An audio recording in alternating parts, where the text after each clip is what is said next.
to negotiate and to push for a solution quickly.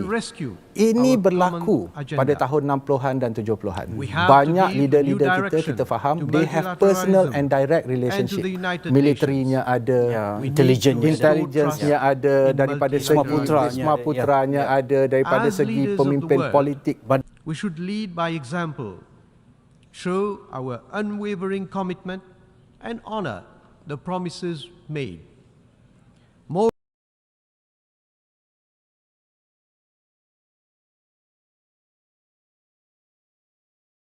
importantly,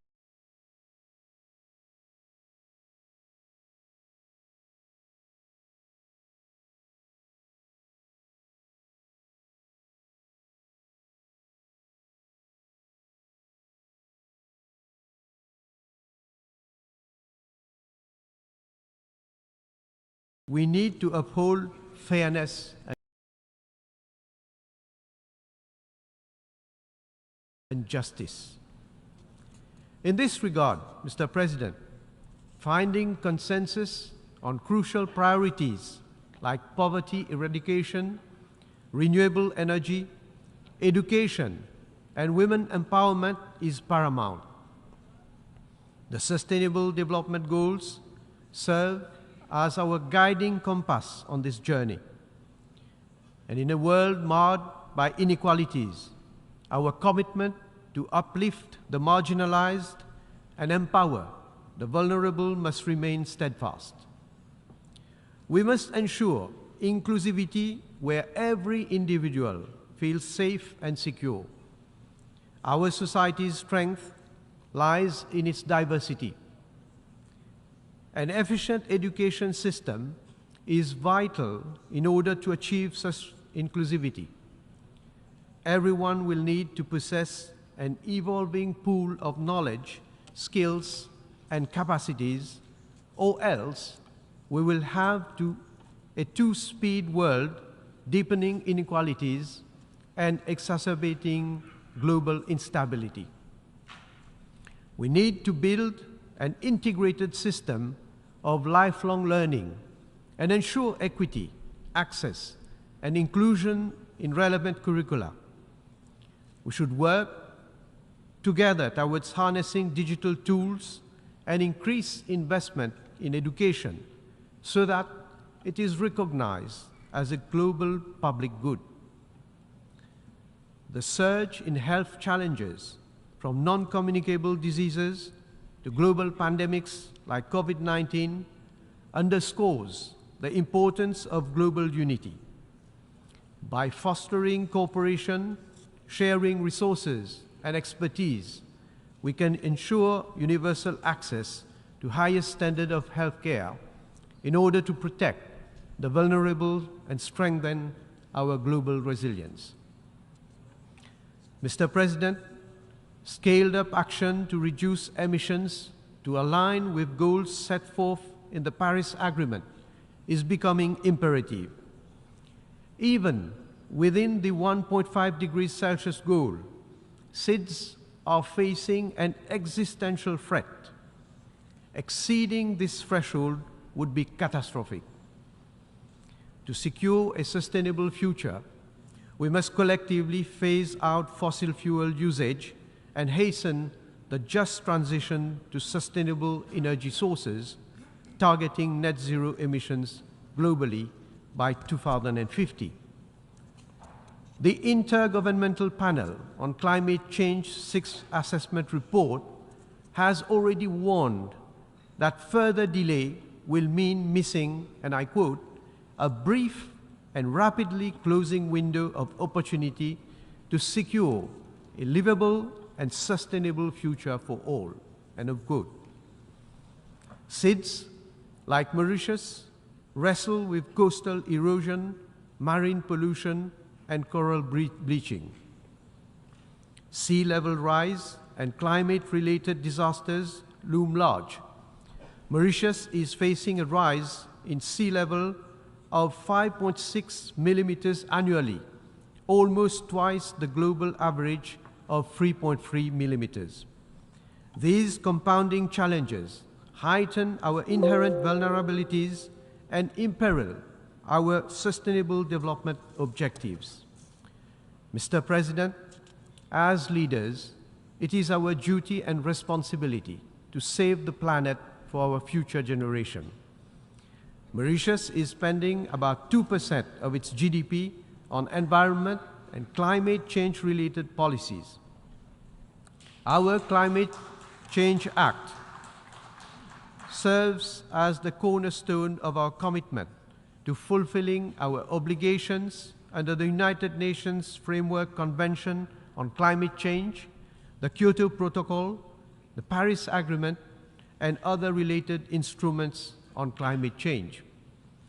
In order to build our resilience, Mauritius has implemented a series of adaptation measures such as coastal rehabilitation, mangrove propagation, and flood management programs. We have also formulated a nationally appropriate mitigation actions for low-carbon strategy.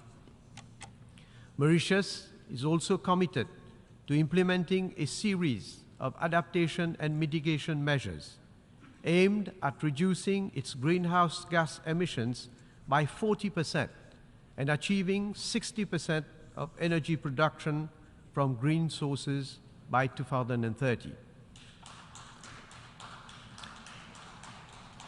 In order to ensure the successful implementation of our national determined contributions, a total of $6.5 billion is required. Despite the economic constraints, we have been able to commit $2.5 billion. Our challenge is to secure the remaining $4 billion. Indeed, all SIDS need adequate and predictable support, including climate finance from the international community. We call on international financial institutions and development partners to ensure that access to climate finance by SIDS is simplified and made easier. We look forward to the swift operationalization of the loss and damage facility agreed upon at COP27. This facility represents hope for those in urgent need and cannot remain a mere promise. Developed countries must urgently deliver on their promise made 14 years ago at the Copenhagen Conference to provide climate finance of $100 billion per year. As it is, this amount is no longer sufficient, so there is a need to make the scale of climate finance commensurate with the challenge through the new collective quantified goal on climate finance. Mr. President, we urge international financial institutions to recognize that GDP per capita is not the sole measure of a country's development. We call on the international financial institutions and development partners to use the multi-dimensional vulnerability index developed by the United Nations as a tool in further integrating SIDS vulnerability into their decision-making. SIDS are hopeful that the 4th SIDS conference in Antigua and Barbuda will deliver a more focused, measurable, and fully resourced program of action that is tailored to the circumstances of SIDS.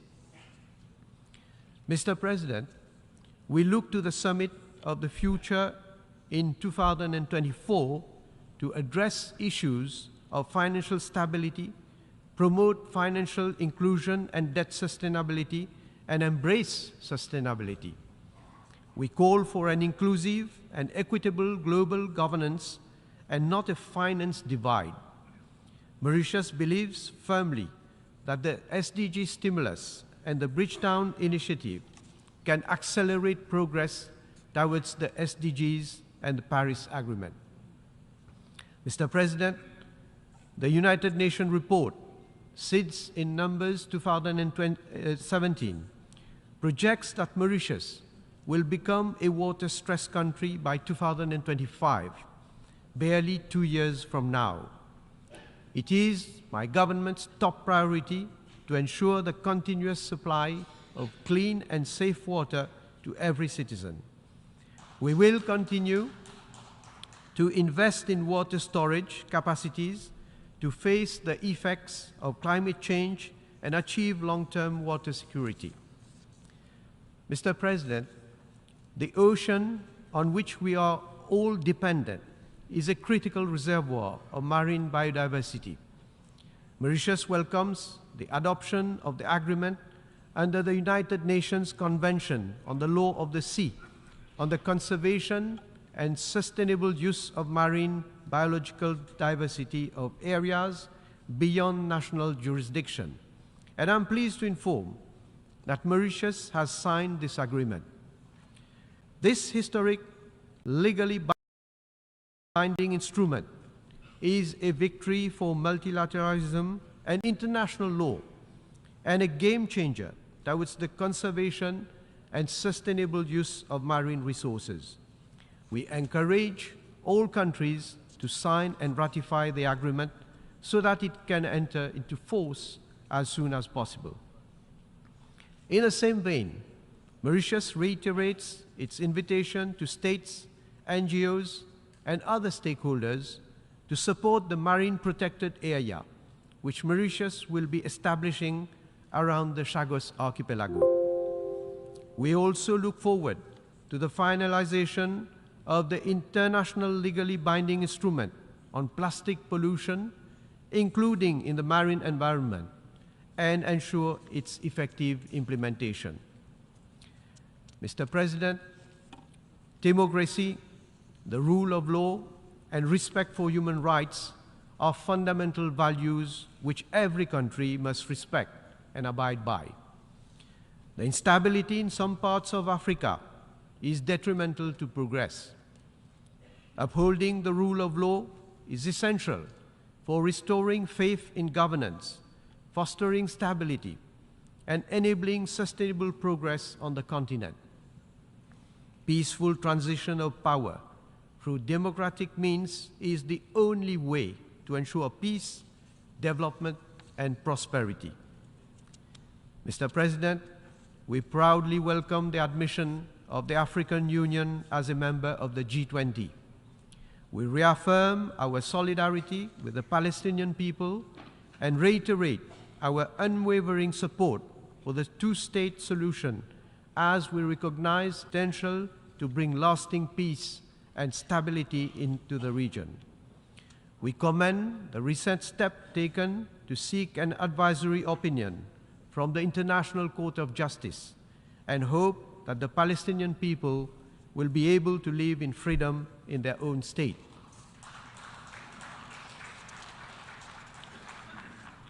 Mr. President, as we navigate through an increasingly complex path, it is crucial that we adapt our global institutions to effectively address the challenges of the 21st century. The United Nations Security Council has a vital role to play in maintaining international peace and security. However, it no longer reflects the realities of the modern world. Urgent reform of the United Nations Security Council and the revitalization of the General Assembly are essential to strengthen the United Nations for future generations. Mr. President, amidst the Ukraine-Russia conflict, the international community must relentlessly pursue peaceful dialogue.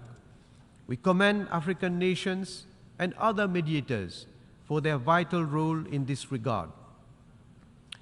Mr. President, it is now 4 years since the International Court of Justice gave its advisory opinion on the legal consequences on the separation of the Chagos Archipelago from Mauritius prior to its independence. The ICJ made it clear that the Chagos Archipelago is an integral part of the territory of Mauritius and invited the colonial. Kenapa saya nak beli online kat sanawimo.com? Biasa bagi you 5 sebab kenapa.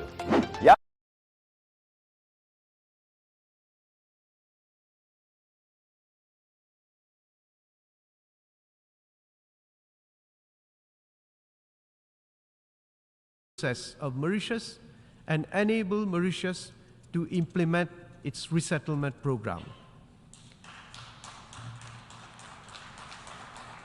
We also appeal to France to resolve the dispute over Tromblin, which forms an integral part of the territory of Mauritius, in the spirit of friendship that characterizes the relations between the two countries. Mr. President, we are at a crossroads. We do not want to be judged by the next generation for having been complacent. Let us seize this opportunity to recommit, to forge ahead the future we want for us and for our future generations. I remain confident that we will discover the common purpose needed to restore trust in our shared future. I thank you. On behalf of the Assembly, I wish to thank the Prime Minister, Minister for Defense, Home Affairs and External Communications, Minister for Rodriguez, Outer Islands and Territorial Integrity of the Republic of Mauritius for the statement just made, and I request protocol to escort His Excellency. The Assembly will now hear an address by His Excellency Anwar Ibrahim, Prime Minister and the Minister of Finance of Malaysia. I request protocol to escort His Excellency. I have great pleasure in welcoming His Excellency Anwar Ibrahim, Prime Minister and Minister of Finance of Malaysia. I invite him to address the Assembly. Dipersilakan Yang Amat Berhormat. Assalamualaikum warahmatullahi wabarakatuh dan salam Malaysia Madani. Izinkan saya bagi pihak negara dan rakyat Malaysia mengemukakan pandangan ke arah keamanan dan kesejahteraan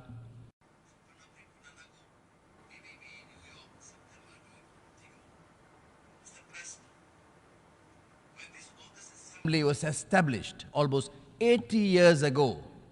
The world was still reeling from the horrors of a catastrophic bloodletting that our nations resolved should never be repeated. A decision profound in wisdom, magnanimous in intent, and bold in ambition was made so that the General Assembly would become the main deliberative, policy-making, and representative organ of the United Nations. A decision that manifested no less than the very strength and courage of our convictions.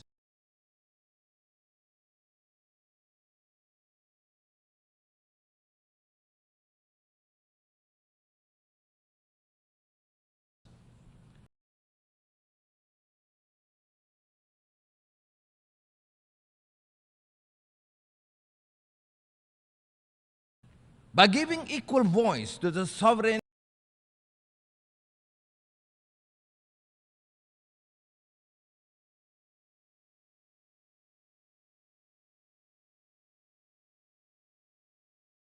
nations of the world, the founders of the United Nations pursued a vision of a more democratic world predicated on the dictates of equity and justice.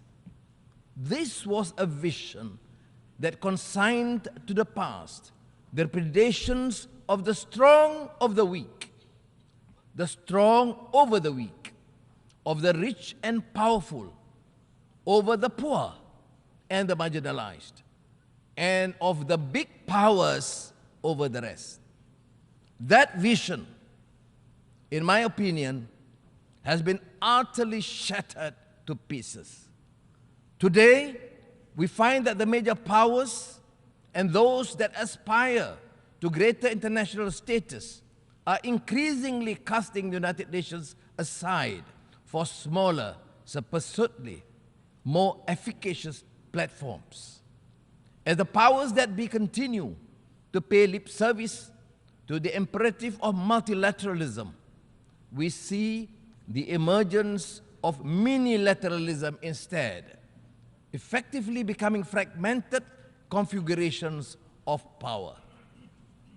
Mr. President, We are living in a deeply polarized world.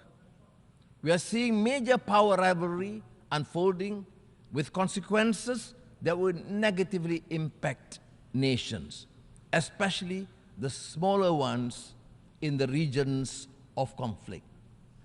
The upshot is that we are confronted with a geopolitical and geostrategic dilemma.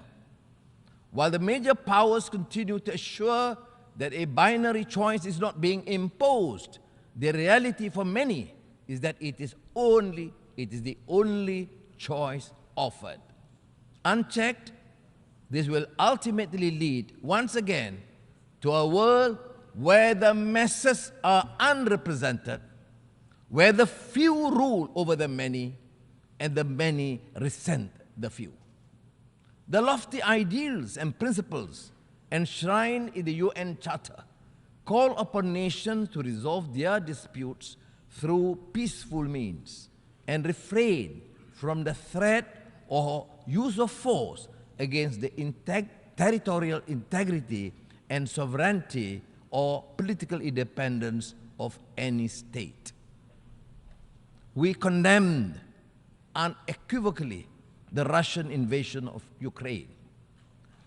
This conflict in Ukraine, for example, underscores the imperative to make peace and settle differences amicably through negotiations. Nevertheless, time is not on our side. And owing to the protracted failure to deal with this Russian-Ukraine crisis, I urge for a concerted multilateral effort led by the United Nations to resolve this. We cannot choose our neighbors, but we can choose to live in peace with them. And peace cannot happen without the cessation of hostilities by all parties. It is imperative for all parties to return to dialogue and resolve their differences through the negotiation table. The extent of the Ukraine conflict has radiated throughout the world as food prices have skyrocketed, leading to shortages and hunger, further malnutrition and despair. As in other conflicts elsewhere, be it in the Middle East or Southeast Asia, forced migration take place, piling on the problems of refugees and statelessness. Mr. President, in the Middle East, the politics of dispossession continues with a vengeance, with more illegal settlements being built,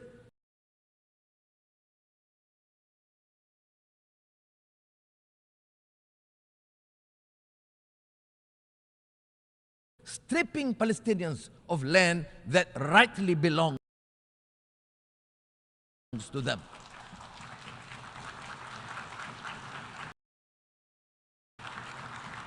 A gross violation of international law. It also poses an insurmountable obstacle to a two-state solution, not to mention the continued killing.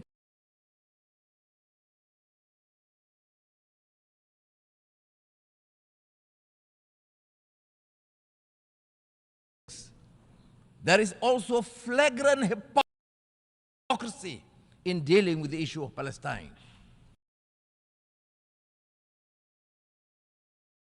The international community must speak up against the atrocities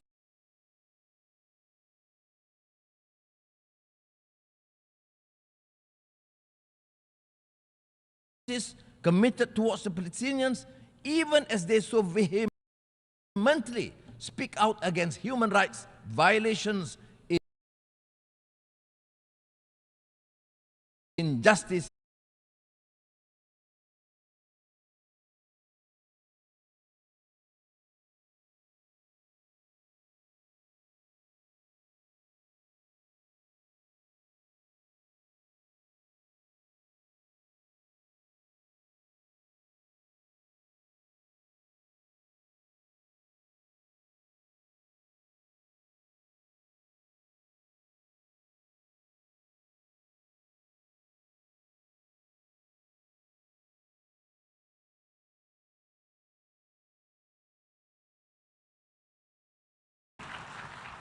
On Afghanistan, Malaysia remains deeply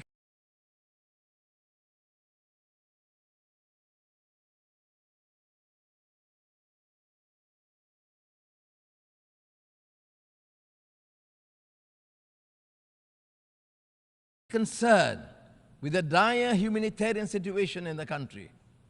This is especially so given that the country is grappling with it to continue its existing people-to-people relations with Afghanistan, including through the provision of humanitarian aid.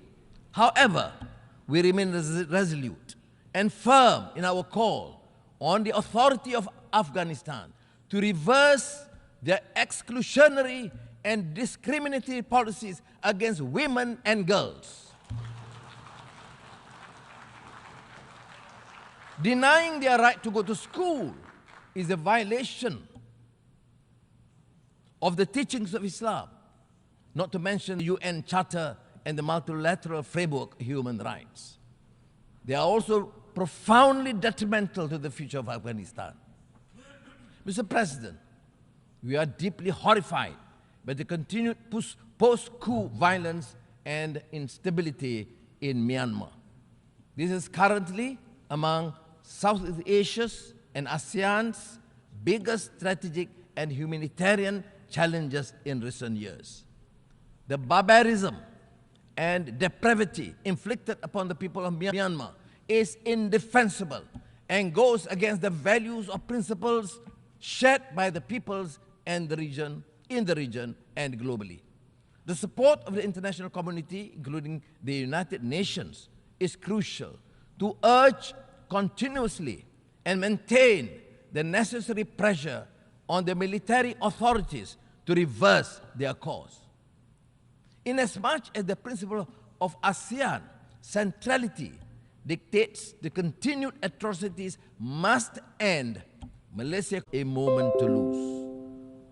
Malaysia is doing its part by developing low carbon and renewable energy roadmaps to implement mitigating and adaptation strategies. The newly launched National Energy Transition Roadmap should aid us in achieving our NDCs as well as lighting the path towards our net zero aspirations. Discussions on climate change in the absence of equity, justice, and the necessary means to assist and empower countries to undertake greater climate action is an exercise in futility. We also urge the developed countries to fulfill their commitment of mobilizing $100 billion a year to support climate ambition endeavors of developing countries while recognizing that trillions of dollars per annum will be needed in the near future. Mr. President, the 2023 SDG report has confirmed that we are falling behind, with nearly a third of the targets either at the state of inertia or worse, regressing. The global economy is also projected to continue to be weighed down by geopolitical uncertainties, supply chain disruptions, increase in commodity prices, as well as challenging financial conditions. This has widened the gap between economic growth and income, leading to a continuous disparity. As the growth in income fails to match economic growth, households become burdened with debt. We now have the super rich living side by side with the ultra poor. The contrast lies starkly in the things that matter: food on the table, shelter, access to quality education, healthcare. These factors cry out for drastic systemic reform, a total reset of global institutions that impact our lives. Or else we will continue to face widening inequality, setting apart nations and peoples. Mr. President, we are concerned over the emergence of a new form of racism characterized by xenophobia negative profiling and stereotyping of Muslims. This is manifested in an alarming trend of hatred and acts of violence against Muslims and their sanctities. We are appalled by the legitimization of these acts under the feeble defense of human rights. Quran burnings are nothing but a clear Islamophobic act intended to incite hatred.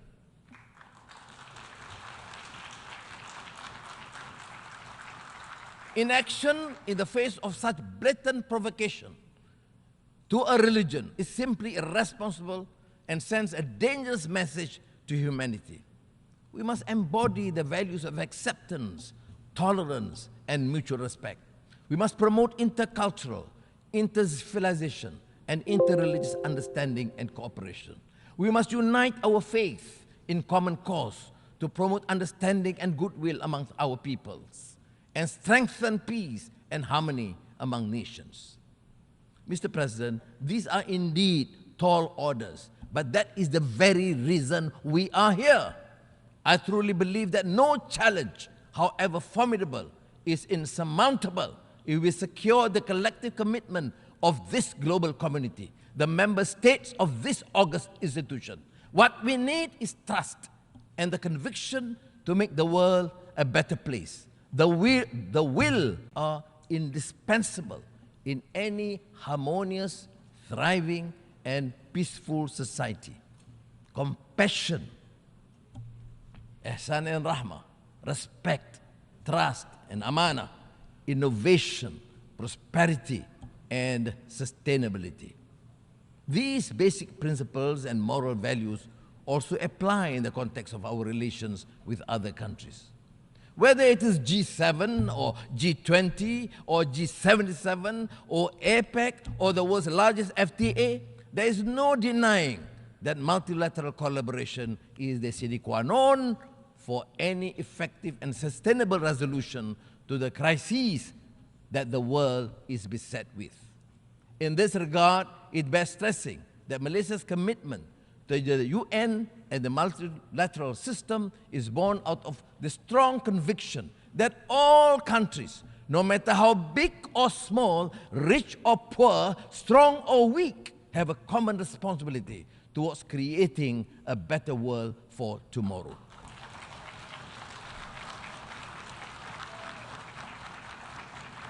The world and our future it is what we envision and construct it to be. Malaysia believes we can achieve this through greater trust and strengthen multilateralism. The United Nations can be the vessel to take us from despondency to a brighter future, from uncertainty to optimism, and from vulnerability to resilience. Terima kasih. Assalamualaikum. Terima kasih Yang Amat Berhormat. On behalf of the Assembly, I wish to thank the Prime Minister and Minister of Finance of Malaysia for the statement just made, and I request protocol to escort His Excellency. The Assembly will hear an address by His Excellency Robert Abela, Prime Minister of the Republic of Malta. I request protocol to escort His Excellency. I have great pleasure in welcoming. Dear friends, it is indeed a privilege to be once again addressing you on behalf of the people of Malta. And as I was preparing my remarks, I was reminded of those timeless lines by the poet John Donne. No man is an island entire of itself. Every man is a piece of the continent, a part. About our history, we have looked outward to the world, conscious of our unique geographic position at the crossroads of Europe and Africa, consciously stepping up into a unique role, building bridges